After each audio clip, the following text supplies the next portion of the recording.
IVF ಇಂದ ಆಗಿರೋ ಮಗುಗ್ ಮಾತ್ರ ಫೀಲ್ ಬರ್ತಾ ಇಲ್ಲ. ನೀವ್ ಯಾಕೆ IVF ಆಗ್ತಿದೆ, ಎಷ್ಟು ಜನ IVF ಮಾಡ್ಕೋತಾ ಇದಾರೆ ಇವತ್ತು? ಭಾವನಾ ಅವರು ಸೆಲೆಬ್ರಿಟಿ ಅನ್ನೋ ಒಂದು ಕಾರಣಕ್ಕೆ ಇವತ್ತು ಇಷ್ಟು ದೊಡ್ಡ ಮಟ್ಟದಲ್ಲಿ ಚರ್ಚೆ ಅಂತೂ ಆಗ್ತಾ ಇದೆ. ಅದಕ್ಕೆ ಪರ ವಿರೋಧ. ಅವ್ರಿಗೆ ತಂದೆ ಇದ್ದಾರೆ, ಸಂಬಂಧಗಳಿದೆ. ನಮ್ಮ ತಂದೆ ಯಾರಮ್ಮ ಅಂತ ಕೇಳಿದ್ರೆ IVF ಮೆಥಡ್ ನಲ್ಲಿ ತಾಯಿ ಆದಂತ ತಾಯಿ ಅಪ್ಪ ಯಾರಂತ ತೋರಿಸ್ಬೇಕು. ವೈಯಕ್ತಿಕ ಸಮಸ್ಯೆಗಳಿಂದಾಗಿ ಅವ್ರು ಸಿಂಗಲ್ ಪೇರೆಂಟ್ ಆಗ್ತಾ ಇದಾರೆ. ಒಂದ್ ಕಡೆ ಈಗ ನೀವು ಮಾತಾಡ್ತಾ ಇರೋ ಸನಾತನ ಧರ್ಮ, ಅವಿಭಕ್ತ ಕುಟುಂಬ, ಅದ್ರಿಂದ ಬಂದವರು ಇವತ್ತು ಸಿಂಗಲ್ ಪೇರೆಂಟ್ ಜಾಸ್ತಿ ಆಗ್ತಾ ಇರೋರು.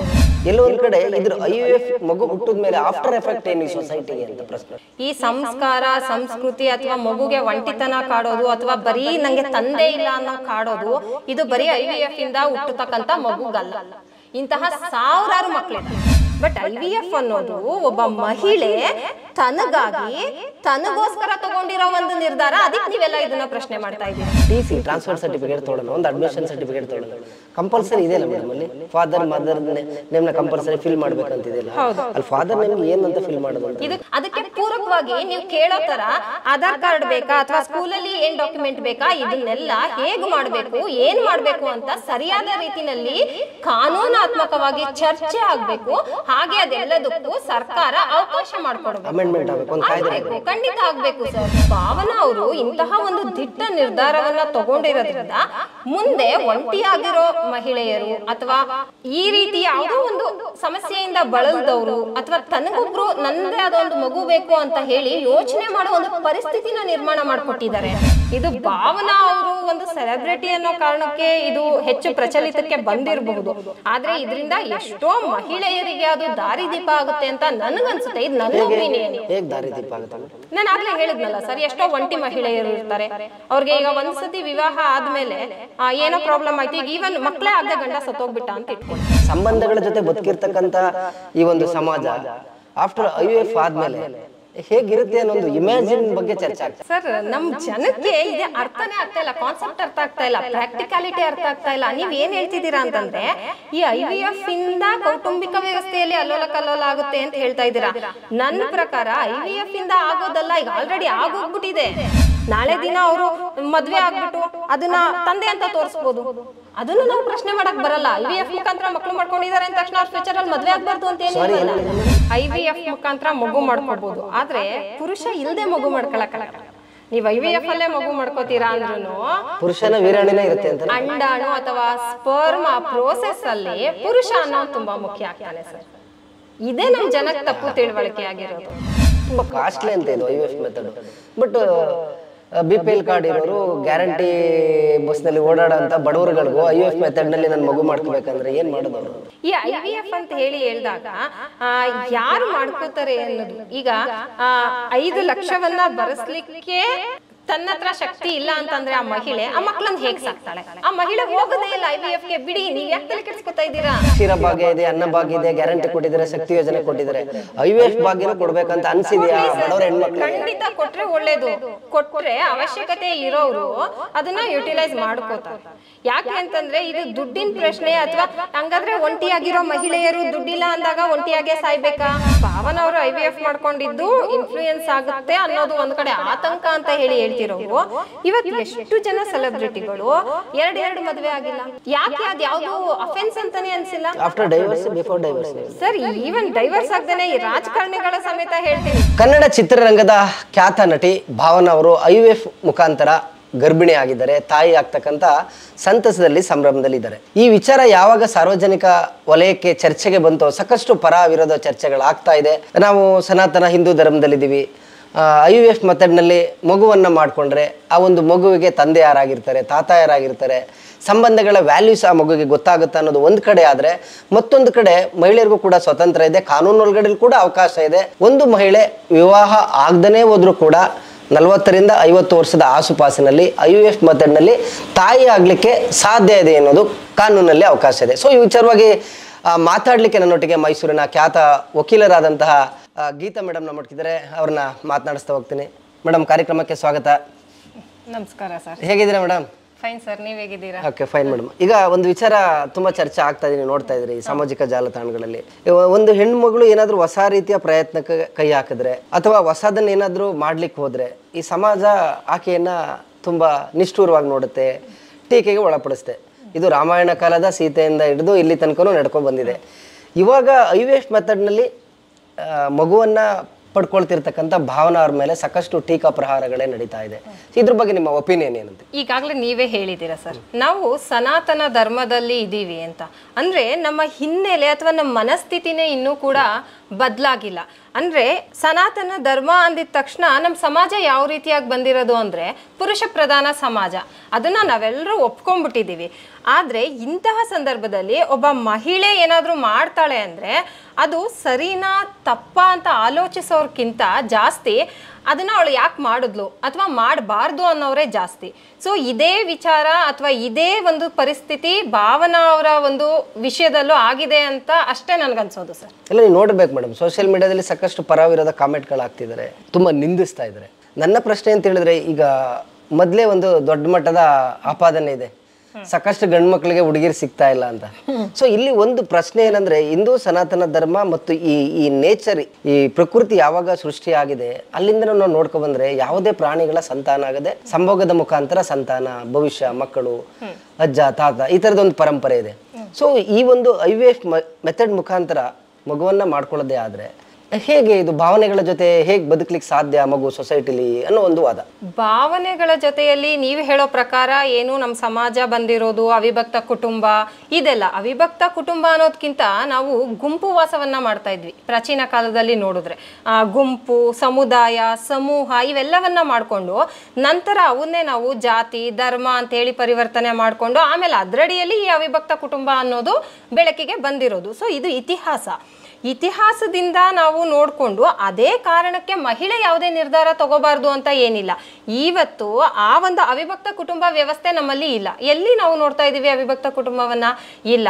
ಅವಿಭಕ್ತ ಕುಟುಂಬ ಇರಲಿ, ಕುಟುಂಬ ವ್ಯವಸ್ಥೆನೇ ಇವತ್ತು ನೋಡೋದು ತುಂಬಾ ಕಷ್ಟ ಆಗ್ಬಿಟ್ಟಿದೆ. ಯಾಕೆಂದ್ರೆ ಅಷ್ಟು ಡಿವೋರ್ಸ್ ಕೇಸ್ಗಳಾಗ್ತಾ ಇದೆ. ಆಮೇಲೆ ಸಿಂಗಲ್ ಪೇರೆಂಟ್ ಒಂದು ಕಾನ್ಸೆಪ್ಟ್ ಬರ್ತಾ ಇದೆ. ಈ ಸಿಂಗಲ್ ಪೇರೆಂಟ್ ಹೆಂಗಾಗ್ಬಿಟ್ಟಿದೆ ಅಂತಂದ್ರೆ ಇವತ್ತು ನಾವು ಅಬ್ಸರ್ವ್ ಮಾಡಿದ್ರೆ ನಮ್ಮ ಮಕ್ಕಳು ಸ್ಕೂಲಲ್ಲಿ ಅವರ ಪಾಠದಲ್ಲಿ ಅವಿಭಕ್ತ ಕುಟುಂಬದ ಕಾನ್ಸೆಪ್ಟ್ ಗಳನ್ನ ನಾವು ಕಡಿಮೆ ನೋಡ್ತಾ ಇದೀವಿ. ಸಿಂಗಲ್ ಪೇರೆಂಟ್ ಕಾನ್ಸೆಪ್ಟ್ ಅನ್ನ ನಾವು ಒಂದು ಎಕ್ಸಾಂಪಲ್ ಮಾಡಿ ಸಿಂಗಲ್ ಪೇರೆಂಟ್ ಬಗ್ಗೆ ಪಾಠದಲ್ಲಿ. ಹೌದು, ಪೇರೆಂಟಿಂಗ್ ಅಲ್ಲಿ ನೋಡಿದಾಗ ಸರ್ ನಾವು ನರ್ಸರಿ ಬುಕ್ ಅಥವಾ ನೀವು LKG UKG ಬುಕ್ ಅಲ್ಲಿ ನೋಡಿದಾಗ ಸೊ ನನ್ನ ಮಗಳ ಬುಕ್ ಅಲ್ಲೇ ನೋಡಿದೀನಿ. ಯಾಕೆ ಹೇಳ್ತಾರೆ ಅಂತಂದ್ರೆ ಈಗ ಫ್ಯಾಮಿಲಿ ಅಂತಂದ್ರೆ ಒಂದು ಉದಾಹರಣೆನ ಕೊಡ್ತಾರೆ, ಗ್ರಾನಿ, ಗ್ರ್ಯಾಂಡ್ ಪಾ ಅಂತ ಹೇಳಿ, ಆಮೇಲೆ ಫಾದರು ಮದರು ಅಂತ ಕೊಡ್ತಾರೆ. ಇನ್ನೊಂದ್ ಕಡೆ ಬರೀ only my mom and me, only my dad and me ಅಂತ ಹೇಳಿ ಕೊಡ್ತಾರೆ. ಸೊ ಇದು ಏನನ್ನ ಇನ್ಸಿಸ್ಟ್ ಮಾಡ್ತಿದ್ದಾರೆ ಅಥವಾ ಅದು ಇನ್ಸಿಸ್ಟ್ ಅಂತ ನಾವು ಹೇಳಲಿಕ್ಕಾಗಲ್ಲ. ಏನು ಪ್ರೆಸೆಂಟ್ ಸಿಚುಯೇಷನ್ನು ಮಕ್ಕಳ ಮೇಲೆ ಪರಿಣಾಮ ಬೀರಬಾರ್ದು ಅಂತ ಹೇಳಿ ಇದನ್ನ ಅವರು ಕೊಡ್ತಾ ಇದ್ದಾರೆ. ಯಾಕೆ ಅಂತಂದ್ರೆ ಈಗ ಯಾವುದೋ ಒಂದು ಫ್ಯಾಮಿಲಿಲಿ ಅಜ್ಜಿ, ತಾತ, ಅಪ್ಪ, ಅಮ್ಮ, ಮಗು ಇರಬಹುದು. ಸೊ ಅವ್ರ ಜೊತೆ ಗುರುತಿಸ್ಕೊಂಡ್ರೆ ಯಾವುದೋ ಒಂದು ಸಿಂಗಲ್ ಪೇರೆಂಟ್ ಜೊತೆ ಇರೋ ಮಗುಗೆ ಅದು ಎಫೆಕ್ಟ್ ಆಗಬಾರ್ದು. ಕೊಡ್ತಾ ಇದ್ದಾರೆ. ಸಾಕಷ್ಟು ಮೂವಿಗಳು ಬಂದಿದೆ, ಸಾಕಷ್ಟು ಸಾಕ್ಷಿಗಳಿದೆ. ಬೀಂಗ್ ನೀವು ಒಬ್ರು ವಕೀಲರಿದ್ದೀರಾ, ಸಾಕಷ್ಟು ಪ್ರಕರಣಗಳನ್ನ ನೀವು ಹತ್ತಿರದಿಂದ ನೋಡಿರ್ತೀರ. ಈಗ ಒಂದು ಲಂಚ್ ಅವರ್ಗೆ ಬಂದಂಥ ಸಂದರ್ಭದಲ್ಲಿ ಇವರು ಎಮೋಷನಲ್ ಟೈಮ್, ಚೈಲ್ಡ್ಹುಡ್ ಲೈಫ್ ಏನಿದೆ, ನಮ್ಮ ಅಮ್ಮ ಬರಬೇಕು ಅಥವಾ ಪೇರೆಂಟ್ ಮೀಟಿಂಗ್ ನಮ್ಮ ತಾಯಿ ತಂದೆ ಬರಬೇಕು, ಎಲ್ಲ ಫ್ರೆಂಡ್ಸ್ಗೂ ಪರಿಚಯ ಮಾಡಿಸ್ಬೇಕು ಅನ್ನೋದು ಒಂದು ಕಾನ್ಸೆಪ್ಟ್ ಇದೆ ಆ ಮಗುಗೆ. ಅಟ್ ಎ ಸೇಮ್ ಟೈಮ್ ಇನ್ನೊಂದು ಮಗು IVFನಲ್ಲಿ ಜನನ ಪಡ್ಕೊಂಡಂಥ ಮಗು ಮತ್ತು ತಾಯಿ ಆ ಒಂದು ವಾತಾವರಣದಲ್ಲಿ, ಆ ಸಿಚುವೇಶನಲ್ಲಿ ಸಾಕ್ಷೀಕರಿಸಿದ ಸಂದರ್ಭದಲ್ಲಿ ಆ ಮಗು ಕಂಪೇರ್ ಮಾಡ್ಕೊಳ್ಳೋದಿಲ್ವಾ? ಅವ್ರಿಗೆ ತಂದೆ ಇದ್ದಾರೆ, ಸಂಬಂಧಗಳಿದೆ, ನಮ್ಮ ತಂದೆ ಯಾರಮ್ಮ ಅಂತ ಕೇಳಿದ್ರೆ IVF ಮೆಥಡ್ನಲ್ಲಿ ತಾಯಿ ಆದಂಥ ತಾಯಿ ಅಪ್ಪ ಯಾರಂತ ತೋರಿಸ್ಬೇಕು. ಸರ್ ನೀವು ಏನು ಹೇಳ್ತಿದ್ದೀರಾ ಅನ್ನೋದು ಫಸ್ಟ್ ನನಗೆ ಕ್ಲಾರಿಟಿ ಸಿಗ್ತಾ ಇಲ್ಲ. ನೀವು ಒಂದು ಕಡೆ ಹೇಳ್ತಾ ಇದ್ದೀರಾ IVF ಅಲ್ಲಾದರೆ ಮಾತ್ರ ಇದಾಗುತ್ತೆ ಅನ್ನೋದಾ ನಿಮ್ಮ ಪ್ರಶ್ನೆ? ಖಂಡಿತ ಇಲ್ಲ. ಇವತ್ತು ನಾನು ಸಿಂಗಲ್ ಪೇರೆಂಟ್ ಬಗ್ಗೆ ಮಾತಾಡ್ತಾ ಇದ್ದೀನಿ ಅಂದಮೇಲೆ it is nothing but IVF ಅಲ್ಲಿ ಆಗ್ತಾ ಇರೋರು ಏನು ಅಂದರೆ ಇಂಟೆನ್ಷನಲಿ ಆ ಮಗುಗೆ ತಂದೆ ಬೇಡ ಅಂತನೋ ಅಥವಾ ಅವ್ರಿಗೇನೋ ವೈಯಕ್ತಿಕ ಸಮಸ್ಯೆಗಳಿಂದಾಗಿ ಅವ್ರು ಸಿಂಗಲ್ ಪೇರೆಂಟ್ ಆಗ್ತಾ ಇದ್ದಾರೆ. ಒಂದು ಕಡೆ ಈಗ ನೀವು ಮಾತಾಡ್ತಾ ಇರೋ ಸನಾತನ ಧರ್ಮ, ಅವಿಭಕ್ತ ಕುಟುಂಬ, ಅದರಿಂದ ಬಂದವರೇ ಇವತ್ತು ಸಿಂಗಲ್ ಪೇರೆಂಟ್ ಜಾಸ್ತಿ ಆಗ್ತಾ ಇರೋರು. ಈಗ ಆ ಮಕ್ಳಿಗೆ ಆ ಫೀಲ್ ಬರುತ್ತೆ ಅಂತಾನೆ ನಾನು ಹೇಳ್ತಾ ಇರೋದು. ಈಗ IVF ಇಂದ ಆಗಿರೋ ಮಗುಗ್ ಮಾತ್ರ ಆ ಫೀಲ್ ಬರ್ತಾ ಇಲ್ಲ. ನೀವ್ ಯಾಕೆ IVF ಆಗ್ತಿದೆ, ಎಷ್ಟು ಜನ IVF ಮಾಡ್ಕೋತಾ ಇದ್ದಾರೆ ಇವತ್ತು? ಭಾವನಾ ಅವರು ಸೆಲೆಬ್ರಿಟಿ ಅನ್ನೋ ಒಂದು ಕಾರಣಕ್ಕೆ ಇವತ್ತು ಇಷ್ಟು ದೊಡ್ಡ ಮಟ್ಟದಲ್ಲಿ ಚರ್ಚೆ ಅಂತೂ ಆಗ್ತಾ ಇದೆ. ಅದಕ್ಕೆ ಪರ ವಿರೋಧ, ನಾನು ಪರವಾಗೂ ಮಾತಾಡ್ತಾ ಇಲ್ಲ ಅಥವಾ ವಿರೋಧವಾಗಿ ಮಾತಾಡ್ತಾ ಇಲ್ಲ. ಪ್ರಾಕ್ಟಿಕಾಲಿಟಿನ ಯಾಕೆ ನೀವು ಅರ್ಥ ಮಾಡ್ಕೋತಾ ಇಲ್ಲ ಅಂತ ನಾನು ಕೇಳ್ತಾ ಇದ್ದೀನಿ. ಯಾವುದು ಪ್ರಾಕ್ಟಿಕಾಲಿಟಿ ಮೇಡಮ್? ಪ್ರಾಕ್ಟಿಕಾಲಿಟಿ ಅಂದ್ರೆ single parenting is A practicality. ಈಗ ಇನ್ನೇನ್, ಈಗ ಅವಿಭಕ್ತ ಕುಟುಂಬಗಳಂತೂ ಇಲ್ಲ, ಕುಟುಂಬ ವ್ಯವಸ್ಥೆ ನೋಡಿದ್ರೆ ಇವತ್ತು ನೀವು ಫ್ಯಾಮಿಲಿ ಕೋರ್ಟ್ಗೆ ಬಂದು ನೋಡಿದ್ರೆ ಗೊತ್ತಾಗುತ್ತೆ. ಬರೀ ಮೇಂಟೆನೆನ್ಸ್ ಕೊಡ್ಬೇಕಾಗುತ್ತೆ ಅನ್ನೋ ಕಾರಣಕ್ಕೆ ಮಗು ನನ್ನ ಜೊತೆ ಇರ್ಲಿ ಅನ್ನೋ ತಂದೆಯಂದಿರಿದ್ದಾರೆ. ಹೌದು, ಖಂಡಿತ ಇದ್ದಾರೆ. ಆಮೇಲೆ ಬರೀ ಕೋರ್ಟ್ ಮುಂದೆ ಬಂದ್ಬಿಟ್ಟು ನನ್ನ ಮಗುಗೆ ಪ್ರೀತಿ ತೋರಿಸ್ತೀನಿ ಅನ್ಬಿಟ್ಟು ಹೊರಗಡೆ ಹೋದ್ರೆ ಆ ಮಗುನ ಯಾರ ಮಗುನೋ ಅನ್ನೋ ತರ ಟ್ರೀಟ್ ಮಾಡೋ ತಂದೆಗಳು ಇದ್ದಾರೆ, ಅದ್ರಲ್ಲಿ ತಾಯಂದಿರು ಇದ್ದಾರೆ. ನಾನು ಬರೀ ಗಂಡಸರೇ ತಪ್ಪು ಹೆಂಗಸರೇ ಸರಿ ಅಂತ ನಾನು ಹೇಳ್ತಾ ಇಲ್ಲ. ಸೊ ಇದು ಪ್ರಾಕ್ಟಿಕಾಲಿಟಿ.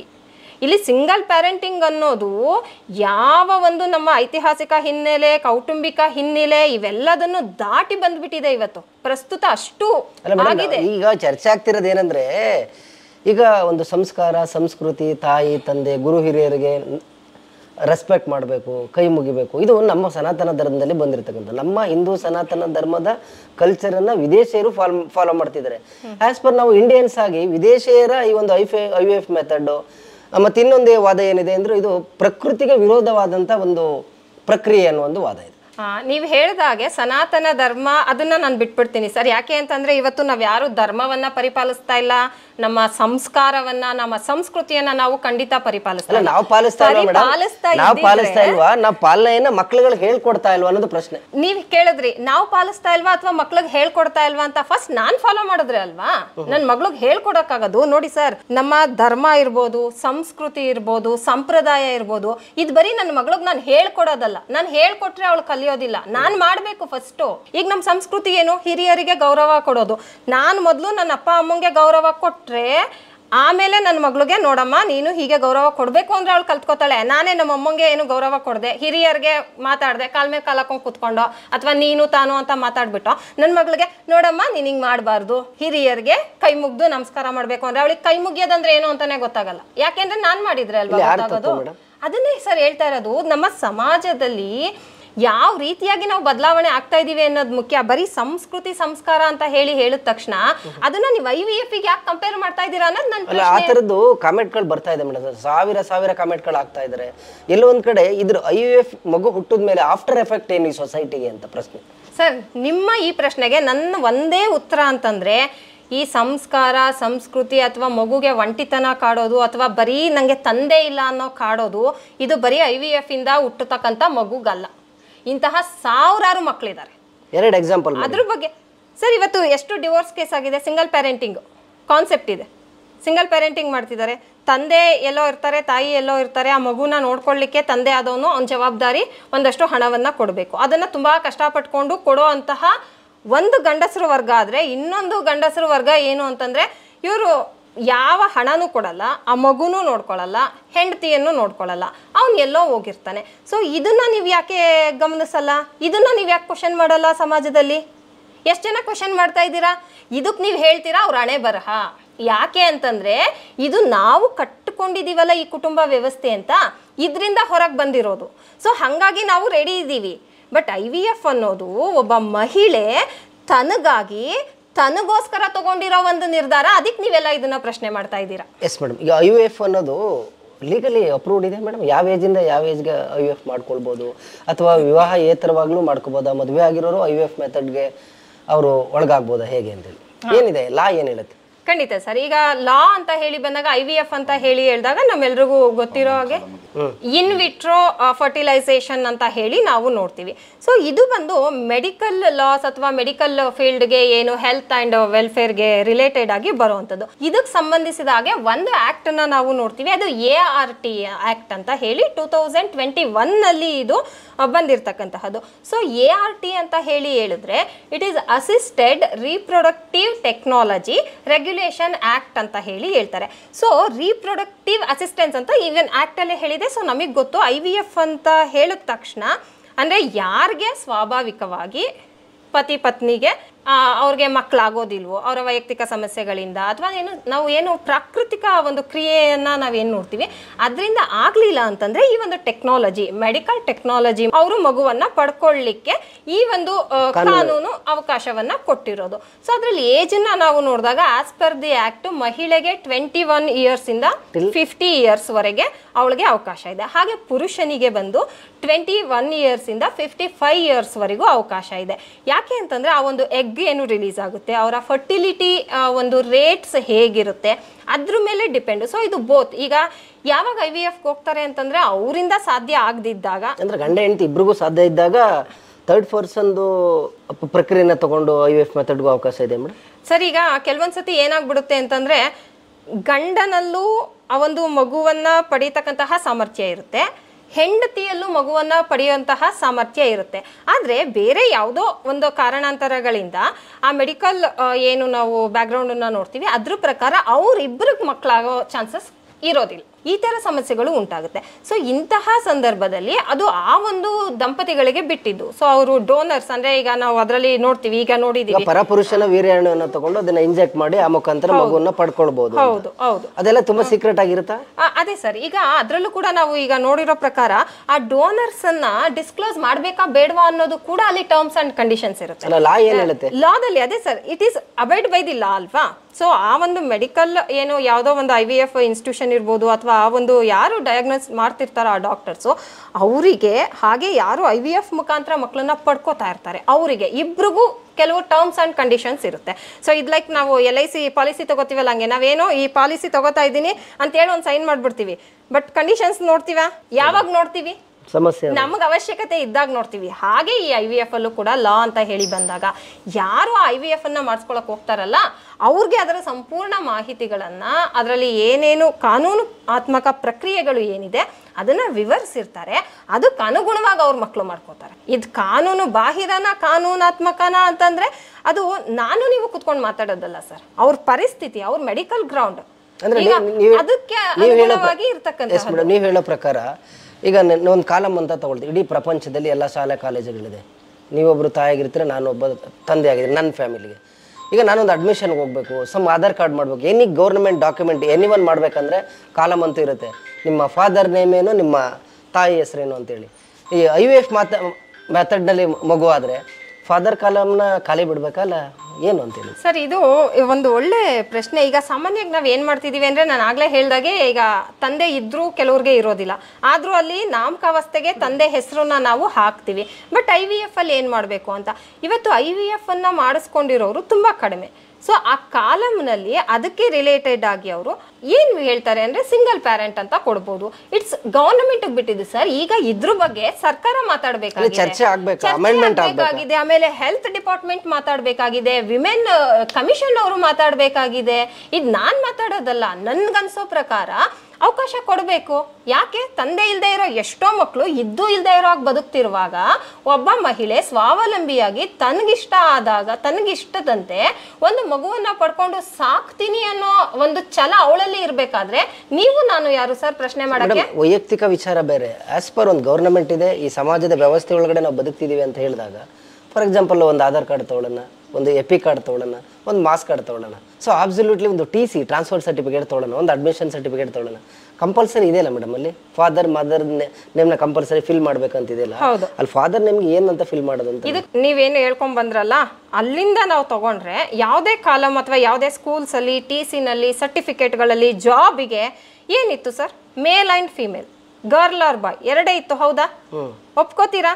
ಇವಾಗ ಟ್ರಾನ್ಸ್ಜೆಂಡರ್ ಅಂತ ಆಡ್ ಮಾಡಿದ್ದಾರೆ. ಯಾಕೆ ಮಾಡಿದ್ರು? ಅವರ ಪಾಪ್ಯುಲೇಷನ್ ಜಾಸ್ತಿ ಆಯ್ತು, ಅವ್ರು ಬೆಳಕಿಗೆ ಬಂದ್ರು. ಮುಂಚೆ ಎಲ್ಲೋ 1000ಕ್ಕೋ 1,00,000ಕ್ಕೋ ಒಬ್ರು ಇದ್ರು, ಅದಕ್ಕೆ ನಾವು ಅದನ್ನ ಪರಿಗಣನೆಗೆ ತಗೊಂಡಿರ್ಲಿಲ್ಲ. ಈಗ ಅವ್ರ ಸಂಖ್ಯೆನೂ ಜಾಸ್ತಿ ಆದಾಗ ನಾವು ಅವ್ರನ್ನ ಪರಿಗಣಿಸ್ತಾ ಇಲ್ವಾ? ಅವ್ರಿಗೆ ಫೆಸಿಲಿಟೀಸ್ ಕೊಡ್ತಾ ಇಲ್ವಾ? ಅವ್ರಿಗೆ ಆಧಾರ್ ಕಾರ್ಡ್ ಇಲ್ವಾ? ಹಂಗಾದ್ರೆ ನಿಮ್ ಪ್ರಕಾರ ಅವ್ರಿಗೆ ಎಪಿಕ್ ಕಾರ್ಡ್ ಇಲ್ವಾ? ಅವ್ರಿಗೆ ಬ್ಯಾಂಕ್ ಅಕೌಂಟ್ ಇಲ್ವಾ? ಇದೆ ಅಲ್ವಾ? ಇಲ್ಲ, ಆಫ್ಟರ್ ಅಮೆಂಡ್ಮೆಂಟ್ ಆಗಿರೋದು ಅದನ್ನೇ ಸರ್, ಇದನ್ನೇ ನಾನು ಹೇಳ್ತಾ ಇರೋದು. ನಾನು ಹೇಳ್ತಾರೆ IVF ಕೂಡ ಅಮೆಂಡ್ಮೆಂಟ್ ಆಗಬೇಕು, ಆ ಮಗುಗೂ ಒಂದು ಫ್ಯೂಚರ್ ಸೆಕ್ಯೂರಿಟಿ ಬೇಕಲ್ಲ. ಖಂಡಿತ. ಈಗ ಆ ಒಂದು ಹೆಣ್ಮಗಳು IVF ಮೆಥಡ್ ಅಲ್ಲಿ ತಾಯಿ ಆದಂತ ಒಂದು ಹೆಣ್ಮಗಳು ಕೂಡ ಈ ಸಮಾಜದಲ್ಲಿ ಘನತೆಯಿಂದ ಬದುಕಬೇಕಲ್ಲ. ಅದನ್ನೇ ಹೇಳ್ತಾ ಇರೋದು ಸರ್. ನಾನು ಯಾಕೆ ಈ ಟ್ರಾನ್ಸ್ಜೆಂಡರ್ ಅನ್ನ ಉದಾಹರಣೆಗೆ ಕೊಟ್ಟೆ ಅಂತಂದ್ರೆ, ಈ ರೀತಿಯಾಗಿ ನಾವು ಅವರಿಗೆ ಒಂದು ಅವಕಾಶವನ್ನ ಕೊಟ್ಟಿರೋದ್ರಿಂದ ಇವತ್ತು ಎಷ್ಟೋ ಜನ ಟ್ರಾನ್ಸ್ಜೆಂಡರ್ಗಳು ಗೌರವಯುತವಾಗಿ ಜೀವನವನ್ನ ಮಾಡ್ತಾ ಇದ್ದಾರೆ. ಅದೇ ರೀತಿಯಾಗಿ IVF ಅನ್ನೋದು ಇದುವರೆಗೂ ನಮ್ಮಲ್ಲಿ ಮುಂಚೂಣಿಯಲ್ಲಿ ಇರಲಿಲ್ಲ, ಅಥವಾ ನಾವು ಅದ್ರ ಬಗ್ಗೆ ತಲೆ ಕೆಡ್ಸ್ಕೊಂಡಿರ್ಲಿಲ್ಲ. ಮಹಿಳೆಯರು ನಾನು ಒಬ್ಳೇ ಇದ್ದೀನಿ ಅಥವಾ ನಾನು ಒಬ್ಬಂಟಿಯಾಗಿದ್ದೀನಿ ಅಂದ್ರೆ ಸರಿ, ನನ್ನ ಜೀವನ ಇಷ್ಟೇ ಅಂತ ಮುಗಿಸ್ಕೊಂಡ್ಬಿಡ್ತಾ ಇದ್ರು. ಅದು ಕಷ್ಟನೋ ಅಥವಾ ಹೇಗೋ ಏನಾದರೂ ಇರಲಿ. ಬಟ್ ಈಗ ಭಾವನಾ ಅವರು ಇಂತಹ ಒಂದು ದಿಟ್ಟ ನಿರ್ಧಾರವನ್ನ ತಗೊಂಡಿರೋದ್ರಿಂದ ಮುಂದೆ ಒಂಟಿಯಾಗಿರೋ ಮಹಿಳೆಯರು ಅಥವಾ ಈ ರೀತಿ ಯಾವುದೋ ಒಂದು ಸಮಸ್ಯೆಯಿಂದ ಬಳಲ್ದವ್ರು ಅಥವಾ ತನಗೊಬ್ರು ನಂದೇ ಆದ ಒಂದು ಮಗು ಬೇಕು ಅಂತ ಹೇಳಿ ಯೋಚನೆ ಮಾಡೋ ಒಂದು ಪರಿಸ್ಥಿತಿನ ನಿರ್ಮಾಣ ಮಾಡಿಕೊಟ್ಟಿದ್ದಾರೆ. ಅದಕ್ಕೆ ಪೂರಕವಾಗಿ ನೀವು ಕೇಳೋ ತರ ಆಧಾರ್ ಕಾರ್ಡ್ ಬೇಕಾ ಅಥವಾ ಸ್ಕೂಲಲ್ಲಿ ಏನ್ ಡಾಕ್ಯುಮೆಂಟ್ ಬೇಕಾ ಇದನ್ನೆಲ್ಲ ಹೇಗೆ ಮಾಡಬೇಕು ಏನ್ ಮಾಡಬೇಕು ಅಂತ ಸರಿಯಾದ ರೀತಿನಲ್ಲಿ ಕಾನೂನಾತ್ಮಕವಾಗಿ ಚರ್ಚೆ ಆಗ್ಬೇಕು. ಹಾಗೆ ಅದೆಲ್ಲದಕ್ಕೂ ಸರ್ಕಾರ ಅವಕಾಶ ಮಾಡ್ಕೊಡ್ಬೇಕು. ಖಂಡಿತ ಆಗ್ಬೇಕು ಸರ್. ಇದಕ್ಕೆ ಏನು ಬರೀ ಎಲ್ಲೋ ಒಂದು ಬೇಡದೆ ಇರೋ ಯಾವ್ದೋ ಒಂದು ಸೆಲೆಬ್ರಿಟಿಗೆ ಏನೋ ಒಂದು ಮೆಸೇಜ್ ಹೋಗಿದ ತಕ್ಷಣ ಏನು ಅದನ್ನ ಎಕ್ಸಾಗೇಟ್ ಮಾಡಿ ಇಲ್ಲಿ ವಿಮೆನ್ ಕಮಿಷನ್ ಅವ್ರು ಬರ್ತಾರೆ, ಅವ್ರು ಲೆಟರ್ ಹಾಕ್ತಾರೆ, ಅದಷ್ಟೇ ಅಲ್ಲ. ಇಂತಹ ವಿಷಯವನ್ನ ನೀವು ಸೂಕ್ಷ್ಮವಾಗಿ ಗಮನಿಸಬೇಕು. ಒಂದು ಮಹಿಳೆ ಇಂಥ ನಿರ್ಧಾರ ತಗೊಂಡಾಗ ಅವಳಿಗೆ ಏನ್ ಪ್ರಾಬ್ಲಮ್ಸ್ ಆಗುತ್ತೆ ಅಥವಾ ಅಲ್ಲಿ ಏನ್ ಅವಶ್ಯಕತೆ ಇದೆ ಅನ್ನೋದು ಬೇಕು. ಇಲ್ಲಿವರೆಗೂ ನಮ್ಗೆ ಅವಶ್ಯಕತೆ ಇರ್ಲಿಲ್ಲ, ಈಗ ಅವಶ್ಯಕತೆ ಇದೆ. ಅದ್ ಯಾವಾಗ ಗೊತ್ತಾಗುತ್ತೆ? ಮಕ್ಳಾದ್ಮೇಲೆ ಗೊತ್ತಾಗುತ್ತೆ, ಸ್ಕೂಲಿಗೆ ಸೇರಿಸುವಾಗ ಗೊತ್ತಾಗುತ್ತೆ. ಅವಾಗ ಅಲ್ಲಿ ಭಾವನಾ ಅವ್ರು ಏನ್ ನಿರ್ಧಾರ ತಗೋತಾರೆ ಅನ್ನೋದು ಗೊತ್ತಾಗುತ್ತೆ, ಸ್ಕೂಲ್ ಅವ್ರು ಏನ್ ನಿರ್ಧಾರ ಮಾಡ್ತಾರೆ ಅನ್ನೋದು ಪ್ರಶ್ನೆ ಆಗುತ್ತೆ. ಇಲ್ಲಿ ಬರೀ ನನ್ನ ಒಬ್ಬಳ ಒಂದು ಪ್ರಶ್ನೆ ಅಥವಾ ನಿಮ್ಮ ಪ್ರಶ್ನೆ ಇದು ಎಲ್ಲದಕ್ಕೂ ಪರಿಹಾರ ಅಲ್ಲ. ಹಂಗ ಅಂದ್ಬಿಟ್ಬಿಟ್ಟು ಅದನ್ನ ವಿರೋಧಿಸುವಂತಹವ್ರು, ನಾನು ಹೇಳೋದಿಷ್ಟು, ನಿಮ್ಮ ಸುತ್ತಮುತ್ತನೇ ನಿಮ್ಮ ಫ್ಯಾಮಿಲಿಲೇ ಯಾರೋ ಇರ್ತಾರೆ. ನೀವು ಎಷ್ಟು ಜನ ಹೋಗಿ ಅವ್ರ ಅಪ್ಪಂದಿರ್ಗೆ ಅಥವಾ ಆ ಒಂದು ಇವ್ರಿಗೆ ಸರಿಯಾದ ಒಂದು ಶಿಕ್ಷಣವನ್ನ ಕೊಡಿ, ನಿಮ್ಮ ಮಕ್ಳಿಗೆ ಜವಾಬ್ದಾರಿ ತಗೊಳ್ಳಿ ಅಂತ ಹೇಳಿದ್ದೀರಾ? ಇವತ್ತು ಎಷ್ಟೊಂದು ಜನ ಈಗ ಸರ್ ಒಂದು ಫ್ಯಾಮಿಲಿ ಮ್ಯಾಟರ್ಸ್ ಅಲ್ಲಿ ಹೆಂಗಾಗ್ಬಿಟ್ಟಿದೆ ಅಂದ್ರೆ, ಒಂದು ಮಹಿಳೆಗೆ ಅನ್ಯಾಯ ಆಗ್ತಿದೆ ಅಂತ ಹೇಳಿದಾಗ ಅವ್ರ ಅಣ್ಣ ಆ ಮಹಿಳೆಗೆ ಸಪೋರ್ಟ್ ಮಾಡ್ತಾನಲ್ಲ, ಅದೇ ರೀತಿ ಅವನ ಹೆಂಡತಿಗೆ ಅನ್ಯಾಯ ಆದಾಗ ಅವನು ಇದನ್ನ ಮನಗಾಣೋದಿಲ್ಲ. ಇದು ನಮ್ಮ ವ್ಯವಸ್ಥೆ. ನನಗಾದ್ರೆ ಮಾತ್ರ ಅನ್ಯಾಯ, ನನ್ನ ತಂಗಿಗಾದ್ರೆ ಅನ್ಯಾಯ. ಅದೇ ನಾನು ನನ್ನ ಹೆಂಡತಿಗೆ ಮಾಡ್ತಿರೋದು ಅನ್ಯಾಯ ಅಲ್ಲ. ಎಷ್ಟೊಂದು ಜನ ಪುರುಷರು ಪ್ರಶ್ನೆ ಮಾಡ್ಕೊಳ್ಳಿ, ನಿಮ್ಮ ತಂಗಿ ಗಂಡ ಒಡೋದ್ಬಿಟ್ರೆ ಏನು ಹಾರಾಡ್ತೀರಾ, ಚಿರಾಡ್ತೀರಾ, ನನ್ನ ತಂಗಿ ಸಾಕೋ ತಾಕತ್ತಿದೆ ಅಂತೀರಾ, ಕಳಿಸ್ಬಿಡು ವಾಪಸ್ ನನ್ನ ಮನೆಗೆ ಅಂತೀರಾ. ಅದೇ ನಿನ್ನ ಹೆಂಡ್ತಿನ ನೀನು ಹಂಗೆ ನೋಡ್ಕೋತಾ ಇದೆಯಾ? ಯಾವತ್ತಾದ್ರೂ ಪ್ರಶ್ನೆ ಮಾಡ್ಕೊಂಡಿದ್ದೀರಾ? ಯಾಕೆ? ಇಷ್ಟೇ ವ್ಯತ್ಯಾಸ. ಪ್ರತಿಯೊಂದಕ್ಕೂ ಅವರಿಗಾದಾಗ ಅವರು ಹೇಗೆ ಪ್ರತಿಕ್ರಿಯಿಸ್ತಾರೋ ಅದೇ ರೀತಿ ಬೇರೆಯವರ ಸಮಸ್ಯೆನೂ ಅದೇ ರೀತಿ ಅಂತ ತಿಳ್ಕೋಬೇಕು. ಇದು ಭಾವನಾ ಅವರು ಒಂದು ಸೆಲೆಬ್ರಿಟಿ ಅನ್ನೋ ಕಾರಣಕ್ಕೆ ಇದು ಹೆಚ್ಚು ಪ್ರಚಲಿತಕ್ಕೆ ಬಂದಿರಬಹುದು, ಆದರೆ ಇದರಿಂದ ಎಷ್ಟೋ ಮಹಿಳೆಯರಿಗೆ ಅದು ದಾರಿದೀಪ ಆಗುತ್ತೆ ಅಂತ ನನಗನ್ಸುತ್ತೆ. ಇದು ನನ್ನ ಒಪಿನಿಯನ್. ಹೇಗೆ ದಾರಿದೀಪ ಆಗುತ್ತೆ? ನಾನು ಆಗ್ಲೇ ಹೇಳಿದ್ನಲ್ಲ ಸರ್, ಎಷ್ಟೋ ಒಂಟಿ ಮಹಿಳೆಯರು ಇರ್ತಾರೆ, ಅವ್ರಿಗೆ ಈಗ ಒಂದು ಸತಿ ವಿವಾಹ ಆದ್ಮೇಲೆ ಏನೋ ಪ್ರಾಬ್ಲಮ್ ಆಯ್ತು, ಈಗ ಈವನ್ ಮಕ್ಕಳೇ ಆಗದೆ ಗಂಡ ಸತ್ತೋಗ್ಬಿಟ್ಟ ಅಂತ ಇಟ್ಕೊಳ್ಳಿ. ಅಂದ್ರೆ ನೀವು ಹೇಳ್ತಾ ಇದ್ರೆ IVF ಇಂದ ಈ ಸಾಮಾಜಿಕ ವ್ಯವಸ್ಥೆನೇ ಅಲ್ಲೋಲ ಕಲ್ಲಾಲ ಆಗುತ್ತೆ ಅನ್ನೋ ಒಂದು ಆತಂಕ ಭಯ ಏನಿಲ್ಲ? ಯಾಕಂದ್ರೆ ನಾವೊಂದು ಕೌಟುಂಬಿಕ ವ್ಯವಸ್ಥೆ ಇಲ್ದಿ ನಾವೆಲ್ಲ ಸಂಘಜೀವಿಗಳು, ಮನುಷ್ಯರು ಅಂದಾಗ ನೆರೆಹೊರೆಯವರು ಬೇಕು, ಬೆಳಗ್ಗೆದ್ದಾಗ ಒಂದು ಫ್ರೆಂಡ್ಶಿಪ್ ಬೇಕು, ವಾಕ್ ಹೋದಾಗ ಇವೆಲ್ಲ ಸಂಬಂಧಗಳ ಜೊತೆ ಬದುಕಿರ್ತಕ್ಕಂಥ ಈ ಒಂದು ಸಮಾಜ ಆಫ್ಟರ್ IVF ಆದ್ಮೇಲೆ ಹೇಗಿರುತ್ತೆ ಅನ್ನೊಂದು ಇಮ್ಯಾಜಿನ್ ಬಗ್ಗೆ ಚರ್ಚೆ ಆಗ್ತದೆ. ಸರ್, ನಮ್ಮ ಜನಕ್ಕೆ ಇದೆ ಅರ್ಥನೇ ಆಗ್ತಾ ಇಲ್ಲ, ಕಾನ್ಸೆಪ್ಟ್ ಅರ್ಥ ಆಗ್ತಾ ಇಲ್ಲ, ಪ್ರಾಕ್ಟಿಕಾಲಿಟಿ ಅರ್ಥ ಆಗ್ತಾ ಇಲ್ಲ. ನೀವು ಏನು ಹೇಳ್ತಿದ್ದೀರಾ ಅಂತಂದ್ರೆ ಈ IVF ಇಂದ ಕೌಟುಂಬಿಕ ವ್ಯವಸ್ಥೆಯಲ್ಲಿ ಅಲ್ಲೋಲ ಕಲ್ಲೋಲ ಆಗುತ್ತೆ ಅಂತ ಹೇಳ್ತಾ ಇದ್ದೀರಾ. ನನ್ನ ಪ್ರಕಾರ IVF ಇಂದ ಆಗೋದಲ್ಲ, ಈಗ ಆಲ್ರೆಡಿ ಆಗೋಗ್ಬಿಟ್ಟಿದೆ. ನಮ್ಮ ಕೌಟುಂಬಿಕ ವ್ಯವಸ್ಥೆಯಲ್ಲಿ ಅಲ್ಲೋಲ ಕಲ್ಲೋಲ ಆಗೋಗಿರೋದ್ರಿಂದಾನೇ ಇವತ್ತು ನಾವು ಇಷ್ಟೊಂದು ಡಿವೋರ್ಸ್ ಕೇಸ್ನ ನೋಡ್ತಾ ಇದ್ದೀವಿ, ಎಷ್ಟೊಂದು ಮರ್ಡರ್ಸ್ಗಳನ್ನ ನೋಡ್ತಾ ಇದ್ದೀವಿ, ಅಂಡ್ ರೇಪ್ ನೋಡ್ತಾ ಇದ್ದೀವಿ, ಹೆಂಡತಿ ಗಂಡನ್ನೇ ಸಾಯಿಸುವಂತಹ ಒಂದು ಪ್ರಕರಣಗಳು, ಗಂಡ ಹೆಂಡತಿ ಸಾಯಿಸೋ ಪ್ರಕರಣಗಳು ಕರ್ಕೊಂಡೋಗಿ ಆಯ್ತು ನೋಡಿದ್ರ ಅದನ್ನೇ ಸರ್ ಹೇಳ್ತೇನೆ. ಅಲ್ಲೋಲ ಕಲ್ಲೋಲ ಆಗಿದೆ ಅಂತ IVF ಇಂದ ಆಗುತ್ತಾ ಇದೆಲ್ಲ? ಆ ಒಂದು ಭ್ರಮೇಲಿ ಇದೀವಿ ನಾವು. ಅಲ್ಲ ಮೇಡಮ್, ಸಂಬಂಧಗಳ ಜೊತೆ ಬದುಕಿ ಇಷ್ಟೊಂದು ಕಾನೂನು ಗೌರವ ಇಷ್ಟೆಲ್ಲ ಬದುಕೂ ಕೂಡ ಇಷ್ಟೊಂದು ಕ್ರೈಮ್ ರೇಟ್ ಜಾಸ್ತಿ ಆಗಿದೆ ಅನ್ನೋದಾದ್ರೆ, ಸಂಬಂಧಗಳ ವ್ಯಾಲ್ಯೂಸೇ ಗೊತ್ತಿಲ್ದಾನೆ ಸಿಂಗಲ್ ಪೇರೆಂಟ್ಗೆ ಮಗುವಾಗಿ ಹುಡ್ತಕ್ಕಂಥ ಮಗು ಈ ಸಮಾಜಕ್ಕೆ ಹೇಗೆ ರಿಯಾಕ್ಟ್ ಮಾಡುತ್ತೆ, ಸಮಾಜಕ್ಕೆ ಯಾವ ಥರ ಆಸ್ತಿ ಆಗುತ್ತೆ ಅಂತ? ಸರ್, ನಿಮಗೆ ಒಂದು ಸಿಂಗಲ್ ಪ್ಯಾರೆಂಟು ಅಥವಾ ಸಿಂಗಲ್ ಆಗಿ ಇದ್ದವರು ಅಂತ ಅಬ್ದುಲ್ ಕಲಾಂ ಅವರು ವಿವಾಹ ಆಗಿದ್ರ ಸರ್? ಕುಟುಂಬ ವ್ಯವಸ್ಥೆಯನ್ನ ಏನಾದ್ರು ಮಾಡ್ಕೊಂಡ್ರ ಅಥವಾ ರತನ್ ಟಾಟಾ ಅವರು? ಬ್ರಹ್ಮಚರ್ಯ ಅನ್ನೋದು ಇದೆ, ಬ್ರಹ್ಮಚರ್ಯ ಪಾಲನೆ ಬೇರೆ ಮೇಡಮ್. ನೀವು ಬ್ರಹ್ಮಚರ್ಯ ಪಾಲನೆಯನ್ನ ನೀವು ಒಪ್ಕೊಳ್ಳೋದಾದ್ರೆ ಆ ಬ್ರಹ್ಮಚರ್ಯ ಪಾಲನೆ ಜೊತೆಗೆ ನನಗೆ ಮಗು ಬೇಕು ಅನ್ನೋ ಒಂದನ್ನ ಯಾಕೆ ನೀವು ಒಪ್ಕೋತಾ ಇಲ್ಲ? ಮಗು ಮಾಡ್ಕೊಂಡ್ರೆ ಯಾವ ರೀತಿ ಬ್ರಹ್ಮಚರ್ಯ ಪಾಲನೆ ಆಗುತ್ತೆ ಮೇಡಮ್? ಸರ್, ಅವ್ರಿಗೆ ಆ ಒಂದು ಬ್ರಹ್ಮಚರ್ಯ ಪಾಲನೆ ಅಥವಾ ಏನು ಯಾರ್ದೋ ವ್ಯಕ್ತಿ ಜೊತೆ ಸಂಪರ್ಕ ಮಾಡ್ಲಿಕ್ಕೆ ಇಷ್ಟ ಇಲ್ಲ ಅಥವಾ ಕೌಟುಂಬಿಕ ವ್ಯವಸ್ಥೆಯಲ್ಲಿ ಇರ್ಲಿಕ್ಕೆ ಇಷ್ಟ ಇಲ್ಲ, ಹಂಗನ್ಬಿಟ್ಟು ನಾನು ಒಂಟಿಯಾಗಿರೋಕ್ಕೂ ನಂಗೆ ಇಷ್ಟ ಇಲ್ಲ. ಸೊ ಅದಕ್ಕೆ ನಾನು ಮಗು ಮಾಡ್ಕೋತಿದ್ದೀನಿ. ಕಾನೂನಲ್ಲಿ ಇರೋ ಅವಕಾಶ ಇದೆ. ಕಾನೂನು ವಿರುದ್ಧವಾಗಿ ಭಾವನಾ ಅವರು ಯಾವುದೇ ಡಿಸಿಷನ್ ತಗೊಂಡಿಲ್ಲ ಅಲ್ಲ. ಒಂದ್ ವೇಳೆ ಹಂಗ್ ತಗೊಂಡಿದ್ರೆ ಇಷ್ಟಲ್ಲ ಅವ್ರ ಮೇಲೆ FIR ಆಗ್ತಿತ್ತು, ಕೇಸ್ ಆಗ್ತಿತ್ತು, ಅವರು ಕೋರ್ಟ್ ಅಲ್ಲಿ ಇರ್ತಾ ಇದ್ರು ಅಲ್ವಾ? ಈಗ ಅವ್ರೊಂದ್ ಮಗು ಮಾಡ್ಕೋತಾ ಇದಾರೆ ಅಂತಂದ್ರೆ ಅದರ ಸಾಧಕ ಬಾಧಕಗಳನ್ನ ಅವರು ತಿಳ್ಕೊಂಡಿದ್ದಾರೆ, ಅದಕ್ಕೆ ಅನುಗುಣವಾಗಿ ಅವರ ನಿರ್ಧಾರವನ್ನ ನೀವು ಹೇಳಿದ್ರಿ ಒಂದು 40 ಏಜ್ ಇಂದ 50 ಏಜ್ ವರೆಗೆ ಅವಿವಾಹಿತ ಮಹಿಳೆಯರು ಏನೋ ಕಾರಣಕ್ಕೆ ವಿವಾಹ ಆಗ್ಲಿಕ್ಕೆ ಆಗ್ಲಿಲ್ಲ ಅಥವಾ ವಿವಾಹ ಆಗ್ಲಿಕ್ಕೂ ಅವ್ರಿಗೆ ಇಷ್ಟ ಇಲ್ಲ, ಬಟ್ ತಾಯ್ತನದ ಸುಖವನ್ನು ಅನುಭವಿಸ್ಬೇಕು ಅನ್ನೋ ಸಾಕಷ್ಟು ಜೀವಗಳಿರ್ತಾರೆ. ಅವರು ಮಗುವನ್ನ ಮಾಡ್ಕೊಳ್ಳಿಕ್ಕೆ ಕಾನೂನಿನಲ್ಲಿ ಅವಕಾಶ ಇದೆ, ಯಾರು ಡಿಸ್ಟರ್ಬ್ ಮಾಡಂಗಿಲ್ಲ. ಮಾಡೋಂಗಿಲ್ಲ, ಖಂಡಿತ ಇದೆ ಸರ್. ಅದರಲ್ಲೂ ಒಂದು ಏನಂದ್ರೆ ಸ್ವಾತಂತ್ರ್ಯ ಬಂದು ಇಷ್ಟು ವರ್ಷಗಳ ನಂತರ ಒಬ್ಬ ಮಹಿಳೆ ಸ್ವತಂತ್ರವಾಗಿ ಇಂತಹ ಒಂದು ನಿರ್ಧಾರ ತಗೊಂಡಿರೋದಕ್ಕೆ ನಾವೆಲ್ಲ ಅಪ್ರಿಶಿಯೇಟ್ ಮಾಡಬೇಕು, ಗೌರವಿಸ್ಬೇಕು. ಅದನ್ನ ಬಿಟ್ಟು ನಿಮ್ಗೆ ಏನಾಗ್ಬೇಕು, ಅದಕ್ಕೆ ತಂದೆ ಯಾರು ಅಂತ ಕೇಳ್ತಾರೆ, ನಿಮ್ಮನ್ನೇನು ತೋರ್ಸಲ್ಲ ತಾನೇ, ನೀವ್ಯಾಕೆ ತಲೆ ಕೆಡ್ಸ್ಕೊತೀರಾ? ಬಿಡಿ, ಆ ಮಕ್ಳಿಗೆ ಬಿಡಿ, ಆ ಭಾವನವ್ರಿಗೆ ಬಿಡಿ. ನೀವ್ಯಾರು, ನಾನು ಯಾರು ಕೇಳಕ್ಕೆ? ನಾಳೆ ದಿನ ಅವರು ಮದುವೆ ಆಗ್ಬಿಟ್ಟು ಅದನ್ನ ತಂದೆ ಅಂತ ತೋರಿಸ್ಬೋದು, ಅದನ್ನು ನಾವು ಪ್ರಶ್ನೆ ಮಾಡಕ್ ಬರಲ್ಲ. IVF ಮುಖಾಂತರ ಮಕ್ಳು ಮಾಡ್ಕೊಂಡಿದ್ದಾರೆ ಅಂದ ತಕ್ಷಣ ಅವ್ರ ಫ್ಯೂಚರ್ ಅಲ್ಲಿ ಮದ್ವೆ ಆಗ್ಬಾರ್ದು ಅಂತ ನಾಳೆ ಮದುವೆ ಆಗಿ ಆ ಒಂದು ಅದೇ ವ್ಯಕ್ತಿನ ತಂದೆ ಅಂತ ತೋರಿಸಬಹುದು. ಯಾಕಾಗಲ್ಲ? ಈಗ ಆ ವ್ಯಕ್ತಿ ಒಪ್ಕೋತಾನೆ ಅಂದ್ರೆ DNA ಮ್ಯಾಚ್ ಆಗ್ಬೇಕಲ್ಲ ಮೇಡಮ್. ಸರ್, DNA IVF ಅಂತಾನೆ ಹುಟ್ಟಿರೋದೇ IVF ಅಂದ್ಮೇಲೆ DNA ಪ್ರಶ್ನೆ ಎಲ್ಲಿಂದ ಬಂತು ಸರ್ ನಿಮ್ಗೆ? ಈಗ DNA ಯಾವಾಗ ಅಂತಂದ್ರೆ ಇದೇ ಅಪ್ಪನಿಗೆ ಈ ಮಗು ಹುಟ್ಟಿದೆ ಅಥವಾ ಇದೇ ಅಮ್ಮನಿಗೆ ಈ ಮಗು ಹುಟ್ಟಿದೆ ಅನ್ನೋದು ನಮ್ಗೇನಾದ್ರು ಡೌಟ್ ಇದ್ರೆ, ಈಗ ಕೆಲವೊಂದು ಕೋರ್ಟಲ್ಲಿ ನಾವು ನೋಡ್ತಿರ್ತೀವಿ, ಇದು ನನ್ನ ಮಗುನೇ ಇಲ್ಲ, ನನ್ಗೆ ಹುಟ್ಟೇ ಇಲ್ಲ ಅಂತ ಡಿವೋರ್ಸ್ ಹಾಕೊಂಡ್ ಬಂದ್ಬಿಟ್ಟಿರ್ತಾರೆ.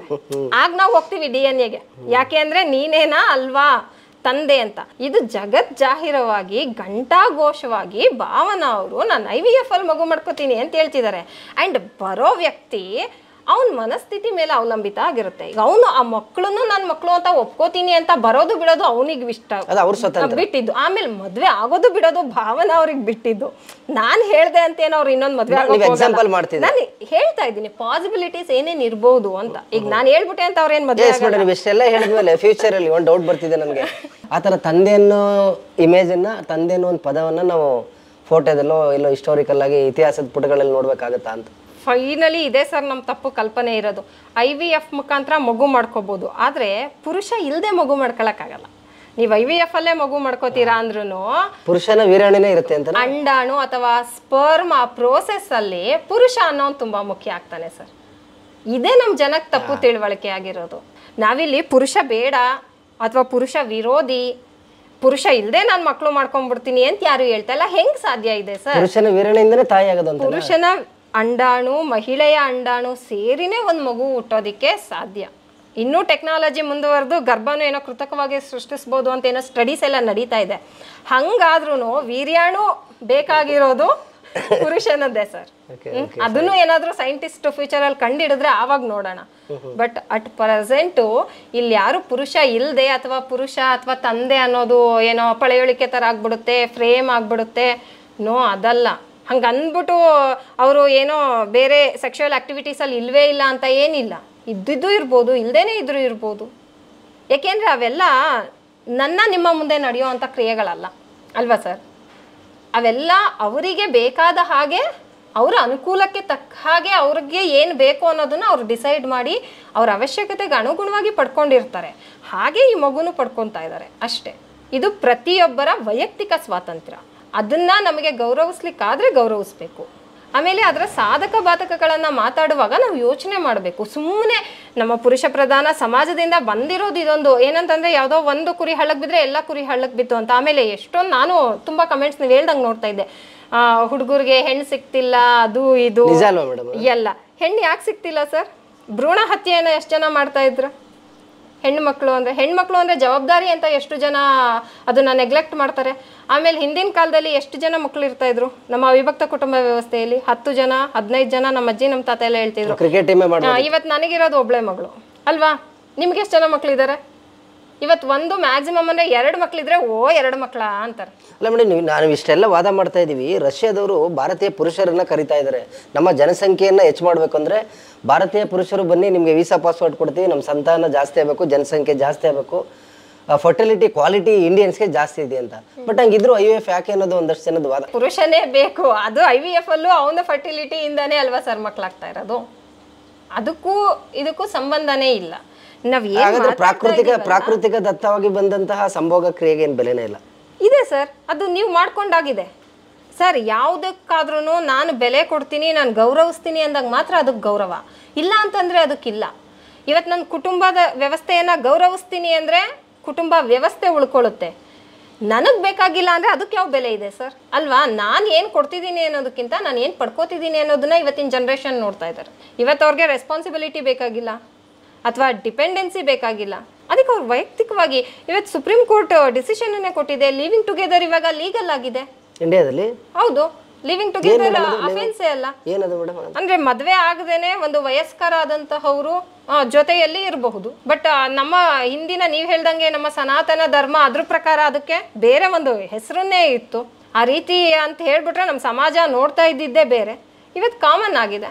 ಸೊ ನಿಮ್ ಪ್ರಕಾರ ಹಾಗಾದ್ರೆ ಯಾವುದು ಇಲ್ಲಿಗಲು, ಯಾವುದು ಕಾನೂನು ಬಾಹ್ಯ? ಈ ನೆಲದ ಮಣ್ಣು, ಈ ನೆಲದ ಸಂಸ್ಕಾರ ಸಂಸ್ಕೃತಿಗೆ ವಿರೋಧ ಅಲ್ವಾ ಅಂತ ಇದೆಲ್ಲ ಸರ್? ನಾನು ಒಂದೊಂದು ದೇಶ ಭಾಷೆ ಆ ಪ್ರಾಂತ್ಯಕ್ಕೆ ತನ್ನದೇ ಆದ ಚರಿತ್ರೆ ಇರುತ್ತೆ, ಇತಿಹಾಸ ಇರುತ್ತೆ, ಒಂದು ಕಲ್ಚರ್ ಅನ್ನೋದಿರುತ್ತೆ. ನಾವು ಎಷ್ಟೇ ಆಧುನಿಕ ಪ್ರಪಂಚಕ್ಕೆ ಮಾಡಿಫೈ ಆದ್ರೂ ಕೂಡ ನಾವು ಹಿಂದೆ ಬೇರೆನ ಮರಿಬಾರ್ದಲ್ವಾ ಅಂತ. ಇಂಥದ್ದೊಂದು ಬದಲಾವಣೆಗಳೆಲ್ಲ ಒಂದ್ ಕಡೆ ಈಗಲೇ ನೋಡ್ತಾ ಇದ್ರಿ. ಫಾರಿನ್ ಕಲ್ಚರ್ ಆಲ್ರೆಡಿ ಇಂಡಿಯಾಗೆ ಬಂದ್ಬಿಟ್ಟಿದೆ. ಡಿಸ್ಕೋತಿಕ್ಕು, ಪಬ್ಬು, ಬಾರು, ಉಡುಗೆ ತೊಡುಗೆ ಎಲ್ಲವೂ ಕೂಡ ಬದಲಾಗ್ಬಿಟ್ಟಿದೆ. ಬಟ್ ಫಾರಿನರ್ಸ್ ಬಂದು ನಮ್ಮ ಯೋಗ ಕಲಿತಾರೆ, ಫಾರಿನರ್ಸ್ ಬಂದು ಧ್ಯಾನ ಮಾಡ್ತಿದ್ದಾರೆ. ಬಟ್ ನಾವು ಯಾಕೆ ಅವ್ರನ್ನ ಫಾಲೋ ಮಾಡ್ತಿದ್ವಿ ಅನ್ನೋದೊಂದು ಚರ್ಚೆ ಮೇಡಮ್. ಅದನ್ನೇ ಚರ್ಚೆ, ನಾನು ಅದನ್ನೇ ಹೇಳಿದ್ದು ಸರ್ ಆಗ್ಲೇ. ಹೆಂಗಾಗ್ಬಿಟ್ಟಿದೆ ಅಂದರೆ ನಾವು ಈ ಟೆಕ್ನಾಲಜಿ ಮಾಡ್ರನೈಸೇಷನ್ನು, ಆಮೇಲೆ ಏನು ಇಂಡಿಪೆಂಡೆಂಟ್ ಆಗಿರ್ತೀನಿ ನಾನು ಅನ್ನೋದ್ರ ಜೊತೆಗೆ ಇದು ಯಾವುದೂ ನಾನು ಆಗಲೇ ಹೇಳ್ದಾಗೆ ಬರೀ ಹೇಳೋದಲ್ಲ, ಬಾಯಲ್ಲಿ ನಾವು ಅನುಸರಿಸ್ಬೇಕು. ಇವತ್ತು ನಾವು ಎಷ್ಟು ಜನ ನಮ್ಮ ಮನೇಲಿ ಹಬ್ಬಗಳನ್ನ ನಮ್ಮ ಸಂಸ್ಕೃತಿ ಪ್ರಕಾರ ಮಾಡ್ತಾ ಇದ್ದೀವಿ, ಎಷ್ಟು ಜನ ನ್ಯೂ ಇಯರ್ ಸೆಲೆಬ್ರೇಟ್ನ ಹೆಂಗೆ ಮಾಡ್ತಾ ಇದ್ದೀವಿ, ಯಾವುದು ನಮ್ಮ ಆಚರಣೆ, ಯಾವುದು ನಮ್ಮ ಸಂಸ್ಕೃತಿ ಯಾವುದು ಅಂತ ನಮಗೆ ಗೊತ್ತಿಲ್ಲ. ಅಲ್ಟಿಮೇಟ್ಲಿ ನೀವು ವಕೀಲರಾಗಿ ಭಾವನವ್ರಿಗೆ ಸಪೋರ್ಟ್ ಮಾಡ್ತಿದ್ರೆ, ಒಬ್ರು ಹೆಣ್ಮಗ್ಳಾಗಿ ಸಪೋರ್ಟ್ ಮಾಡ್ತಿದ್ರೆ? ಸರ್, ನಾನು ವಕೀಲರಾಗಿ ಕಾನೂನಾತ್ಮಕವಾಗಿ ಏನು ಪ್ರಕ್ರಿಯೆ ಇದೆಯೋ ಅದನ್ನು ಭಾವನಾ ಅವರು ಫಾಲೋ ಮಾಡಿದ್ದಾರೆ ಆ್ಯಂಡ್ ಮಾಡಿರ್ತಾರೆ. ಅದಕ್ಕೆ ಅದೇ ಮೆಡಿಕಲ್ ಫೀಲ್ಡಲ್ಲಿ ಅವ್ರದ್ದೇ ಆದಂತಹ ಟರ್ಮ್ಸ್ ಆ್ಯಂಡ್ ಕಂಡೀಷನ್ಸ್ ಇರುತ್ತೆ, ರೂಲ್ಸ್ ಆ್ಯಂಡ್ ರೆಗ್ಯುಲೇಷನ್ಸ್ ಇರುತ್ತೆ, ಅದನ್ನು ಅವರು ಫಾಲೋ ಮಾಡಿರ್ತಾರೆ. ಸೊ ಹಾಗಾಗಿ ವಕೀಲಳಾಗಿ ನಾನು ಅದು ಕಾನೂನು ಬಾಹಿರ ಅಲ್ಲ ಅನ್ನೋದನ್ನು ಹೇಳ್ತಾ ಅದನ್ನು ಸಪೋರ್ಟ್ ಮಾಡ್ತೀನಿ. ಒಬ್ಬ ಮಹಿಳೆಯಾಗಿ ನಾನು ಮಾತಾಡೋದಾದರೆ ನಿಜವಾಗಿಯೂ ಇದು ಒಂದು ಅತ್ಯುತ್ತಮವಾದ ನಿರ್ಧಾರ ಭಾವನಾ ಅವರು ತಗೊಂಡಿರೋದು. ಇದು ಎಷ್ಟೋ ಜನ ಮಹಿಳೆಯರು ನನಗೆ ಯಾರೂ ಇಲ್ಲ, ಏನೂ ಬೇಕಾಗಿಲ್ಲ, ನಾನು ಒಂಟಿ ಅಂತ ಹೇಳಿ ಎಷ್ಟೊಂದು ಜನ ಆತ್ಮಹತ್ಯೆ ಮಾಡ್ಕೊಳ್ಳೋದ್ರ ಬದಲು ಈ ಭಾವನಾ ಅವರ ಒಂದು ನಿರ್ಧಾರ ಎಲ್ಲೋ ಒಂದು ಪಾಯಿಂಟ್ ಅಲ್ಲಿ ಅವ್ರಿಗೆ ಅನ್ನಿಸಬಹುದು. ಎಸ್ ಮೇಡಮ್, ನಾನು ಈ ರೀತಿ ಭಾವನಾ ಅವ್ರ ವಿಚಾರ ಮಾತಾಡಿದ್ರಿ. ಅವರು ಸೆಲೆಬ್ರಿಟಿ, ತುಂಬಾ ಕಾಸ್ಟ್ಲಿ ಅಂತ ಇದು IVF method. But BPL card ಇರೋರು ಗ್ಯಾರಂಟಿ ಬಸ್ನಲ್ಲಿ ಓಡಾಡೋ ಅಂತ ಬಡವರುಗಳಿಗೂ IVF ಮೆಥಡ್ನಲ್ಲಿ ನಾನು ಮಗು ಮಾಡ್ಕೋಬೇಕಂದ್ರೆ ಏನು ಮಾಡೋದು ಅವರು? ಸರ್, ಅದನ್ನೇ ಹೇಳ್ತಾ ಇರೋದು. ಕಾಸ್ಟ್ಲಿ ಅಂತಂದ್ರೆ ಒಂದು ಅರೌಂಡ್ ಒಂದು 5 lakh ಅಮೌಂಟ್, 5 ಲಕ್ಷದವರೆಗೆ ವೆಚ್ಚ ಆಗುತ್ತೆ ಅನ್ನೋದು ಒಂದು.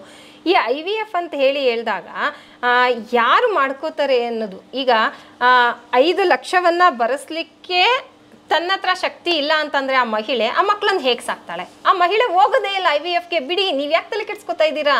ಇವಾಗ ನಾನು ಚೆನ್ನಾಗಿ ದುಡಿತಾ ಇದ್ದೀನಿ, ನನಗೆ ಒಂದು ಮಗು. IVF ಅನ್ನೋದು ಬರೀ ಶ್ರೀಮಂತರಿಗೆ ಮಾತ್ರನಾ ಅಂತ ಕೇಳಿ? ಶ್ರೀಮಂತರಿಗೆ ಅಂತ ಅಲ್ಲ ಸರ್, ಭಾವನೆಗಳು ಬರೀ ಶ್ರೀಮಂತರಿಗೆ ಇರುತ್ತಾ?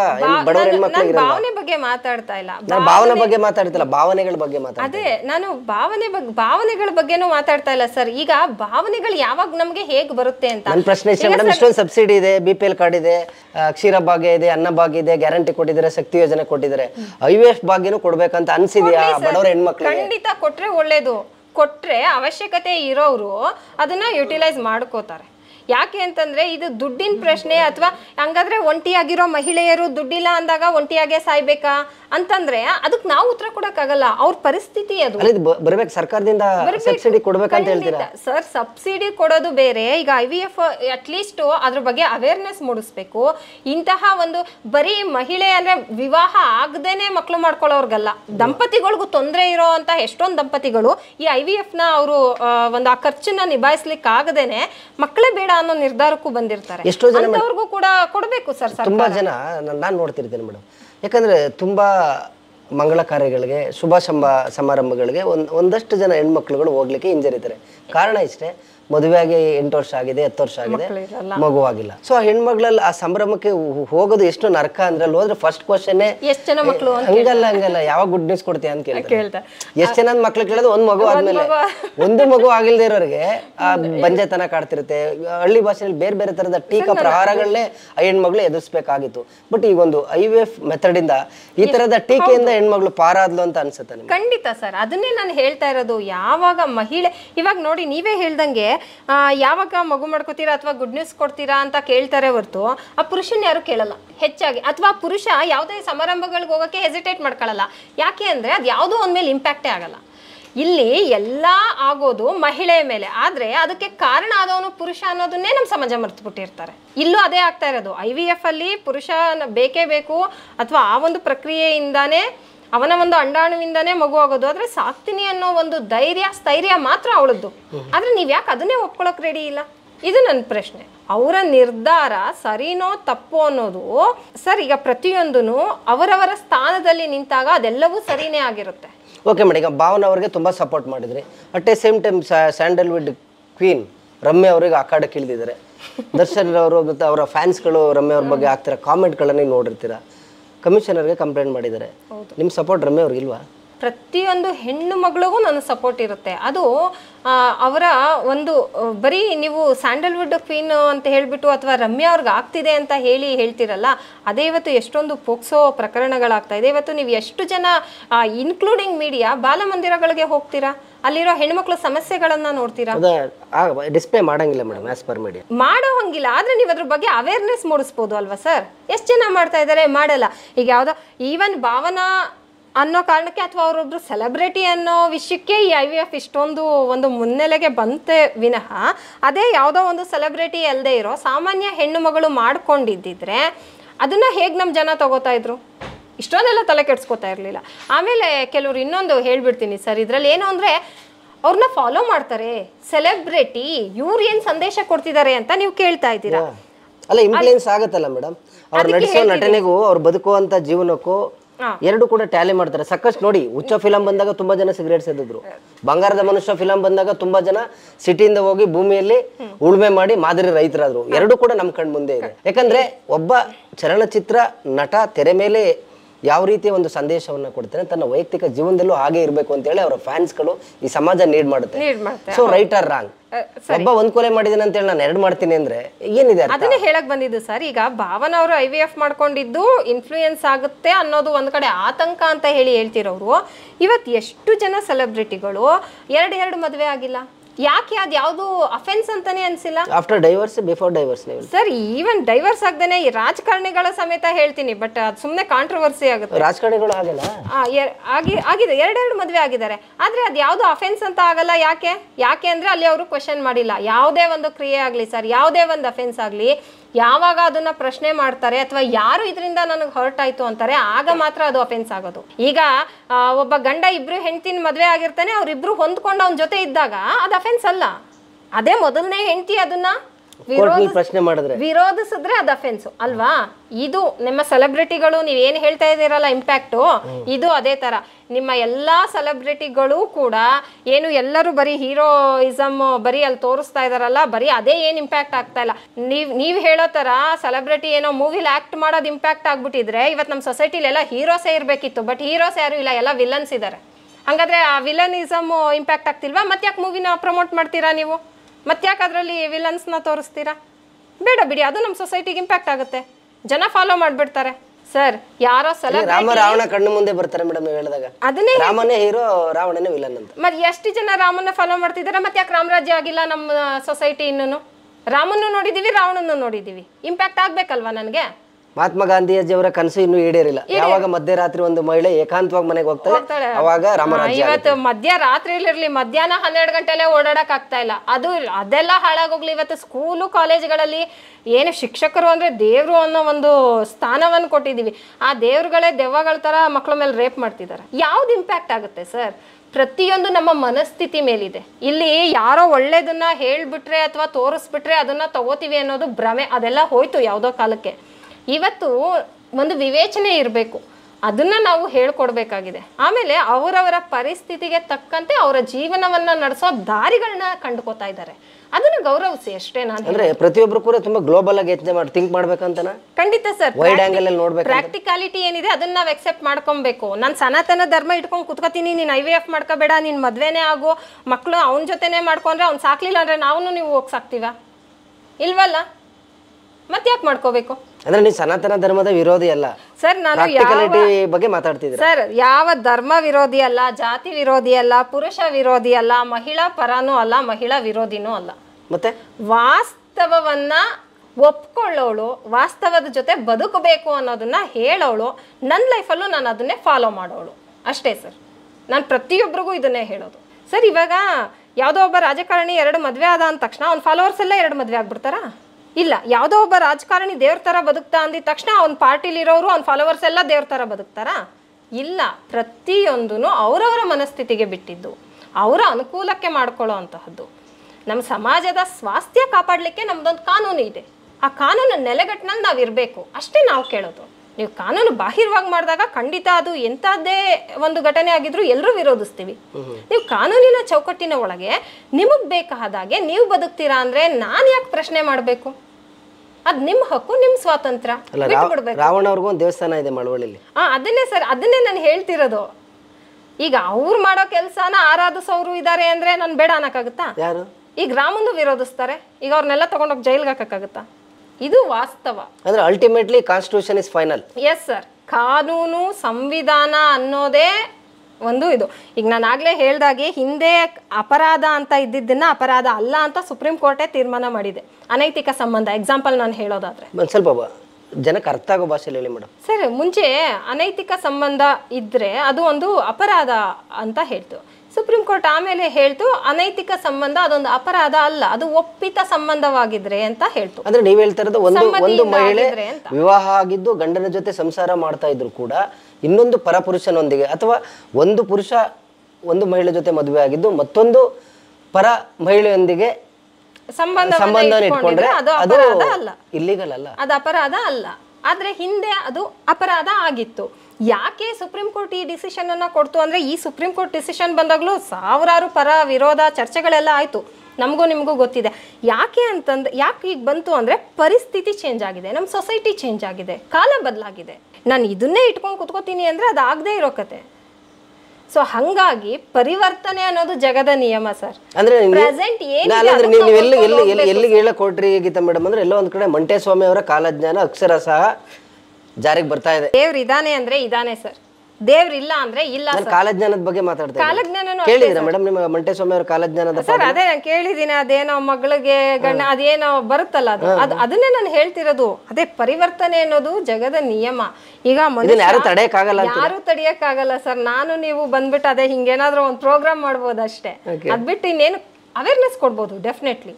ಬಟ್ ಪ್ರಾಕ್ಟಿಕಾಲಿಟಿಯನ್ನು ನಾನು ಹೇಳೋದಿಷ್ಟೇ, ಕಾನೂನು ಚೌಕಟ್ಟಿನಲ್ಲಿ ಅವ್ರಿಗಿಷ್ಟ ಬಂದಾಗೆ ಅವ್ರು ಬದುಕಲಿ, ಅದನ್ನ ಪ್ರಶ್ನೆ ಮಾಡೋಕ್ಕೆ ನನಗೂ ನಿಮಗೂ ಹಕ್ಕಿಲ್ಲ. ನಿಮಗೆ ಆದ್ರೆ ಅದನ್ನ ಗೌರವಿಸಿ, ಆಗ್ಲಿಲ್ವಾ ಸುಮ್ಮನಿರಿ. ಅನಾವಶ್ಯಕವಾದ ಕಮೆಂಟ್ಗಳನ್ನ ಬೇಡ, ಡಿಸ್ಟರ್ಬ್ ಮಾಡೋದು ಒಬ್ಬರಿಗೆ. ಅವ್ರ ಭಾವನೆ ಮನಸ್ಸಿದೆ ಮೇಡಮ್, ಯಾಕಂದ್ರೆ ಕಾನ್ಸ್ಟಿಟ್ಯೂಷನ್ ಒಳಗಡೆ ವಾಕ್ ಸ್ವಾತಂತ್ರ್ಯ ಇದೆ. ಬಟ್ ಎಲ್ಲೊಂದ್ ಕಡೆ ವಾಕ್ ಸ್ವಾತಂತ್ರ್ಯದ ಹೆಸರಿನಲ್ಲಿ ವ್ಯಕ್ತಿಯ ಚಾರಿತ್ರ್ಯ ವಧೆ ಆಗ್ತಾ ಇದೆ. ಅದನ್ನೇ ಹೇಳ್ತಾ ಇರೋದು ಸರ್ ನಾನು. ಈಗ ನೀವು ಅವ್ರ ಚಾರಿತ್ರ್ಯ ವಧೆ ಮಾಡಕ್ ಹೋಗ್ತಿದ್ದೀರಾ ಅಂದ್ರೆ ಫಸ್ಟ್ ನಿಮ್ಮ ಚಾರಿತ್ರ್ಯದ ಬಗ್ಗೆ ನೀವು ಕೇಳ್ಕೋಬೇಕು. ಈಗ ನಾನಿಲ್ಲಿ ಕುತ್ಕೊಂಡು ಇಷ್ಟು ಈಸಿಯಾಗಿ ನಾನು ನೀನು ಮಾಡಿರೋದು ತಪ್ಪು ಅಂತ ಹೇಳ್ತಿದ್ದೀನಿ ಅಂತಂದ್ರೆ ನಾನು ಅದನ್ನ ಮಾಡೇ ಇಲ್ವಾ ಯಾವತ್ತೂ? ನಾನು ನನ್ನ ಆತ್ಮಸಾಕ್ಷಿನ ಕೇಳ್ಕೊಬೇಕು, ಆಮೇಲೆ ನಾನು ಮಾತಾಡಬೇಕು. ಆ್ಯಂಡ್ ಬರೀ ನನ್ನ ಆಯ್ತು ನಾನು ಮಾಡಿಲ್ಲ ಅಂದಿದ ತಕ್ಷಣ ನಾನು ಯಾರ ಬಗ್ಗೆನೋ ಏನೋ ಮಾತಾಡೋಕ್ಕಾಗುತ್ತಾ? ಅಂದ್ರೆ ನೀವು ಕೋರ್ಟ್ ಹಾಕಿದ್ರೆ ಲಾಯರ್ ಇದ್ದೀರಾ, ಕಾನೂನಿಗಿಂತ ಶಿಕ್ಷಕ್ಕಿಂತ ಆತ್ಮಸಾಕ್ಷಿನೇ ದೊಡ್ಡದು ಅಂತ ಅನ್ಸುತ್ತೆ ಮೇಡಮ್ ನಿಮಗೆ? ಸರ್, ಮನುಷ್ಯ ನ್ಯಾಯಾಲಯದಲ್ಲಿ ಸುಳ್ಳು ಹೇಳ್ಬೋದು, ಸಾಕ್ಷಿಗಳು ಸಿಗಬಹುದು, ಆದ್ರೆ ತನ್ನ ಆತ್ಮಸಾಕ್ಷಿಗಂತೂ ಸುಳ್ಳು ಹೇಳಲಿಕ್ಕಾಗಲ್ಲ. ಅದೇನೇ ಹೇಳೋದು ಸರ್, ಈ ಕಾನೂನು ಶಿಕ್ಷೆ ಅನ್ನೋದೆಲ್ಲ ಬರೀ ಎವಿಡೆನ್ಸ್ಗಳು ಮೆಟೀರಿಯಲ್ ಮೇಲೆ ನಿಂತಿರುತ್ತೆ ಸರ್. ಆತ್ಮಸಾಕ್ಷಿ ಅನ್ನೋದು ನಮ್ಮ ಭಾವನೆಗಳ ಮೇಲೆ ನಿಂತಿರುತ್ತೆ. ನಾನು ಕೋರ್ಟಿಗೆ ಮೋಸ ಮಾಡ್ಬೋದು, ಆದರೆ ನನಗೆ ನಾನು ಮೋಸ ಮಾಡ್ಕೊಳಕ್ಕಾಗಲ್ಲ. ಯಾವಾಗಲೂ ಒಂದು ಮಾತು ಹೇಳ್ತಾರೆ, ನಾವೊಂದು ತುತ್ತು ಅನ್ನ ತಿನ್ಬೇಕಾದ್ರೆ ಯಾರ ತಟ್ಟೆಯಿಂದನೂ ಕಸ್ದಿಲ್ಲ ಅನ್ನೋ ಒಂದು ಹಾಕಿಲ್ಲ ಅನ್ನೋ ಒಂದು ಭರವಸೆ ಇರಬೇಕು. ಮಲಗಬೇಕಾದ್ರೆ ಯಾರಿಗೂ ಮೋಸ ಮಾಡಿಲ್ಲಪ್ಪ ಅನ್ನೋ ಒಂದು ಇದಿರ್ಬೇಕು ಅಂತ, ನೆಮ್ಮದಿ ಇರಬೇಕು ಅಂತ. ಹಾಗೆ ಸರ್, ಕಾನೂನು ಅಂತ ಹೇಳಿ ನಾವು ಹೋದಾಗ ಕಾನೂನು ಇರೋದು ನಮ್ಮ ರಕ್ಷಣೆಗೆ. ಅದು ಬಿಟ್ಟು ಬೇರೆಯವ್ರ ತೇಜೋವಧೆ ಮಾಡೋಕ್ಕೋ, ನಂಗೆ ವಾಕ್ ಸ್ವಾತಂತ್ರ್ಯ ಇದೆ ಅಂದ್ಬಿಟ್ಟು ನಾನು ಬೇರೆಯವರ ಒಂದು ವ್ಯಕ್ತಿತ್ವಕ್ಕೆ ಮಸಿ ಬಳಿಯೋಕ್ಕೋ ಅಲ್ಲ, ನನ್ನನ್ನು ನಾನು ರಕ್ಷಿಸ್ಕೊಳ್ಳೋಕ್ಕೆ. ನನಗೇನು ಬೇಕೋ ಅದನ್ನು ನಾನು ಪಡ್ಕೊಳ್ಳಿಕ್ಕೆ ಕಾನೂನು ಇರೋದು. ಫೈನಲಿ ಕಾನೂನೇ ಅಂತಿಮ, ಕಾನ್ಸ್ಟಿಟ್ಯೂಷನ್ನೇ ಅಂತಿಮ. ಆದರೆ ಕಾನೂನು ಚೌಕಟ್ಟಿನಲ್ಲಿ ನಾವೇನು ಮಾಡಿಕೊಂಡ್ರು ಅದು ಸರಿ. ಈಗ ಅದೇ ಕೆಲಸನ ಭಾವನಾ ಅವ್ರು ಮಾಡಿದ್ದಾರೆ, ಹಾಗಾಗಿ ಖಂಡಿತ ಅವ್ರಿಗೆ ನಾವೆಲ್ಲರೂ ಸಪೋರ್ಟ್ ಮಾಡಬೇಕು.